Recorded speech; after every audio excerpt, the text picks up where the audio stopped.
Students, we will continue the poem Sohrab and Rustum.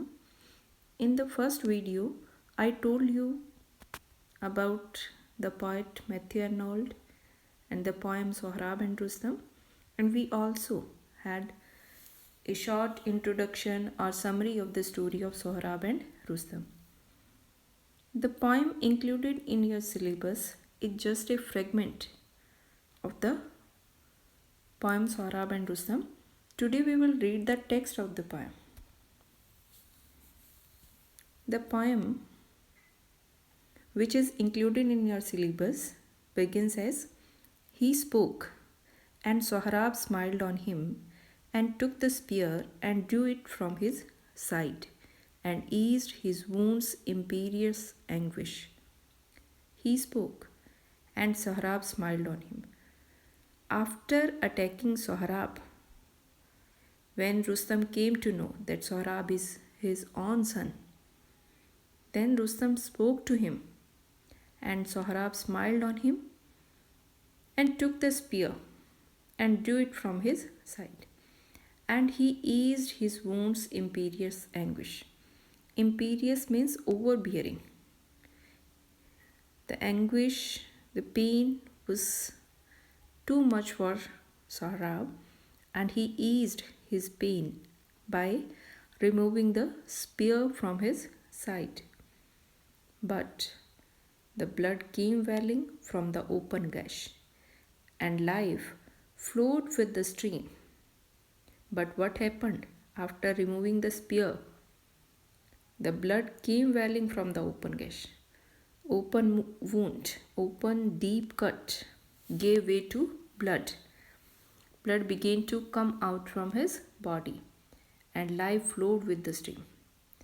And there was a stream of blood near Sohrab कि सोहराब का blood जो है वो एक स्ट्रीम की तरह, एक नदी की तरह वहाँ बहने लगा, और उस ब्लड के साथ ही उसका जीवन, उसकी लाइफ भी फ्लो कर रही थी. All down his cold white side the crimson torrent ran, dim now and soiled. Because he was laying on the soil. That's why the crimson torrent, red colored blood which was running near Sohrab, became dim after some time, because it was soiled, it was absorbed by the soil that was present near him, and his cold white side, his body was becoming cold. The blood became dim, and it was soiled like the soiled tissue of white violets left freshly gathered on their native bank. There is a simile. We can say it is an epic simile. It is a long simile. The blood was soiled. जो blood था उसको soil ने absorb कर लिया, बिल्कुल ऐसे ही जैसे कि सॉइल टिश्यू होते हैं वाइट वायलेट फ्लावर्स के. That is left by children at the native bank. And why those children left the white violets? Because their nurses called them, and in the haste they left those flowers there, and after getting absorbed in the soil, the tissue of white violets looks, the same look is appearing here of the soiled blood. Indoors from the sun's eye, those children go inside, and his head dropped low. उसका सिर जो है वो अब झुका हुआ था. Up to sun's eye we have a simile. From the soiled tissue of white violets left freshly gathered on their native banks by children whom their nurses call with haste indoors from the sun's eye. This is a long simile. This is an epic simile. His head dropped low. His hair refers to Sohrab. Sohrab's head dropped low. His limbs grew slack, motionless, white, he lay. And his limbs also grew slack. They were motionless. He was not able to move his limbs. And with his white, cold body, he was laying there.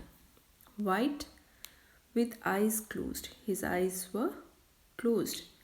Only when heavy gasps, deep heavy gasps, quivering through all his frame, convulsed him back to life. But there was one heavy gasp. उसने एक गहरी सांस ली और उसकी पूरी body में quarrying, एक shivering दिखाई दी, and it seemed that life has come back to him. He opened them, he opened his eyes and fixed them feebly on his father's face. And he fixed his eyes on his father, Rustam's face. Till now, all strength was ebbed. Till now, all his strength has gone, and from his limbs, unwilling, the spirits fled away. He was not willing to leave this world. Spirit here refers to soul of Sohrab. Unwillingly, the spirit, the soul of Sohrab fled away from his body, regretting the warm mansion which it left. The soul was living a warm mansion, body of Sohrab, and the soul was regretting for it. It was not willing to leave that body and youth and bloom and this delightful world. The soul wants to live in this world, in Sohrab's body, but unwillingly it fled away. So in this way, Sohrab died. So on the bloody sand, Sohrab lay dead. Sohrab was died on that bloody sand. And the great Rustum drew his horseman's cloak down over his face and sat by his dead son. And great Rustum, what he did? He drew his horseman's cloak. उसकी जो horseman clock, उसकी जो dress थी horseman वाली, वो उसने ली और उससे उसने अपने फेस को, he covered his face with that and he sat by his dead son, और अपने डेड सन के पास वो बैठ गया. There is also a beautiful use of simile. Sohrab is sitting and Sohrab is dead and Rustam is sitting near his dead son. As those, and this image of son and father is compared with those black granite pillars once high reared by Jamshid of Persepolis to bear his house. Now amid their broken flights of steps lie prone, enormous down the mountainside. So in the sand lay Rustam by his son. So there is a comparison, there is a beautiful use of simile. Black granite pillars which were once high reared, but they were erected there by Jamshid of Persepolis to bear his house. But now those granite pillars are lie prone amid broken flights of steps. They are enormous down the mountain side. कि mountain के पास ये बड़े बड़े pillars जो गिरे हुए हैं वो जैसे लग रहे हैं, बिल्कुल वैसे ही सोहराब और रुस्तम की इमेज लग रही है, that Rustam is sitting near his dead sun.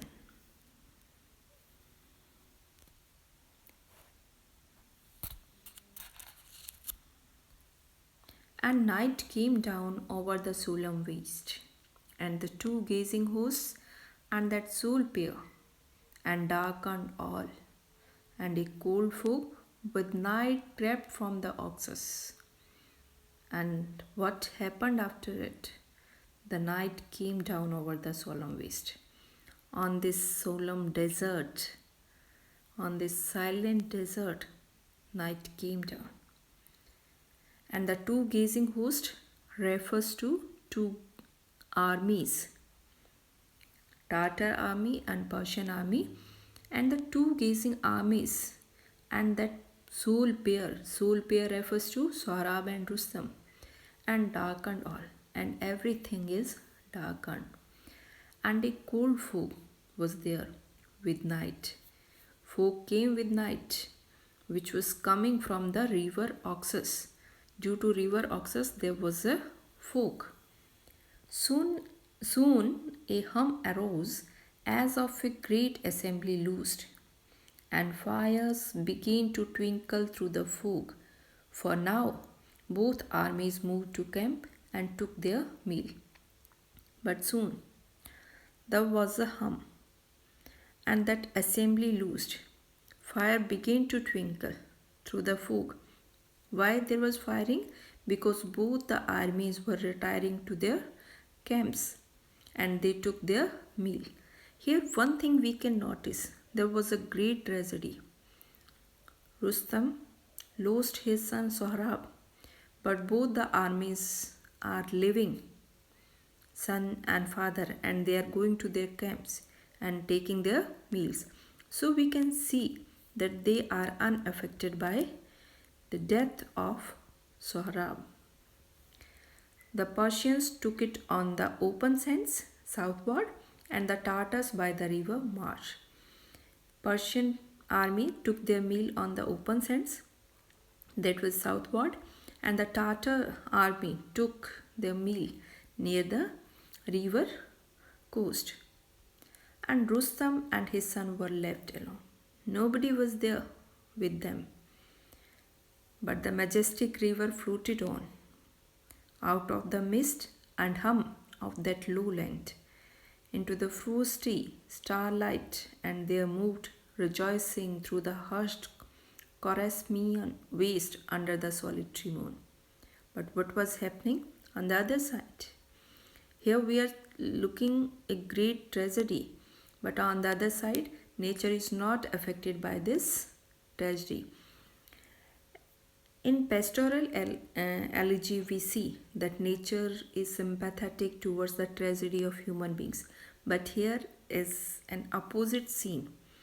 The majestic river is not affected by this tragedy that is floating on, that is moving on, and out of the mist and hum of that lowland. And this is moving into the frosty starlight, and there it moved happily through the hushed Corasmian waste, and it is under the solitary moon. It is moving under the solitary moon. He flowed. Here we can see river is personified. He flowed. The river, Oxus river, flowed right for the polar star, past Arganj, brimming and bright and large. Then sands begin to hem his watery march and dam his streams and split his currents. Earlier, the movement of the river was very fast. The flow was very fast, but as soon as it came forward and then sand began, the flow of the river became dim because there was a split of its current, its flow, and that for many a league there was many small rivers came out from this river Oxus, and the shone and parcelled Oxus strained along through beds of sand and matted rushy isles, and this river flowed further through the beds of sand and matted rushy islands. Oxus, forgetting the bright speed he had in his high mountain cradle of Pamir, a foiled circuitous wanderer, till at last the longed for dash of waves is heard, and wide his luminous home of waters open, bright and tranquil, from whose flow the new birth stars emerge and shine upon the idle sea. And finally, forgetting its bright speed, the river Oxus had in his the speed which it was having in high mountains. It came to its cradle in plateau of Pamir. This wild wanderer at last came to its home. At last, the longed for dash of waves is hard and wide. His luminous home of water opens, and bright and tranquil, this river merged into its final destination, and that is the Aral Sea. कि finally ये river जो है एरल सी में आकर मिल जाती है.